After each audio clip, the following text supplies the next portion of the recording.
Presentata la guida multimediale per gli strumenti patrimoniali dedicati alla terza età, realizzata dal Consiglio Nazionale del Notariato e 14 associazioni dei consumatori. La guida è strumento intuitivo e innovativo che, con grafiche e personaggi animati, aiuta a far conoscere i principali istituti giuridici che consentono di pianificare una vecchiaia serena, disponendo anche della sola casa di proprietà. Sicuramente un'iniziativa molto positiva che dimostra ancora una volta come i professionisti quando si organizzano a favore del cittadino. Che il notariato continui con questa bella iniziativa è proprio il termometro di una categoria vitale che lavora per la gente, a favore della gente.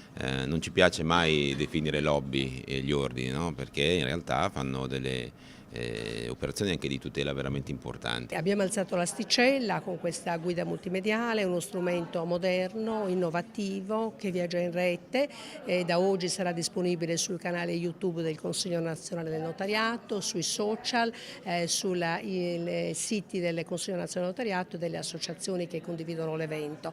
Sicuramente è una iniziativa importante perché in maniera semplice, con grafiche e personaggi animati, spiega gli istituti giuridici messi a disposizione dall'ordinamento per la terza età.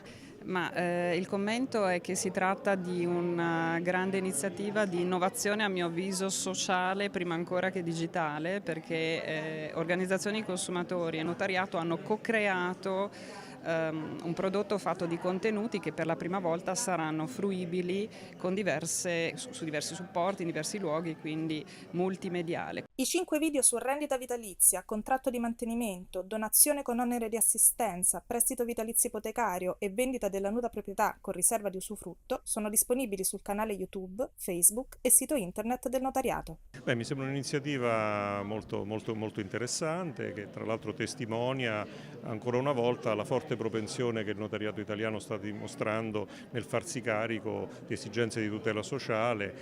L'attenzione alla fascia di popolazione anziana mi sembra molto rilevante, molto gradita. Anche noi come amministrazione degli archivi notarili siamo interessati a che questo lavoro abbia successo e mi sembra che lo stia avendo. Tutto quello che oggi la professionalità che riguarda o l'evoluzione dal punto di vista tecnico può riguardare il mondo degli anziani, il mondo delle fasce deboli, sono tutte delle scoperte che vanno utilizzate proprio per aiutare le fasce deboli ad essere meno deboli, ad essere più tutelati, ad essere professionalmente assistiti come in questo caso.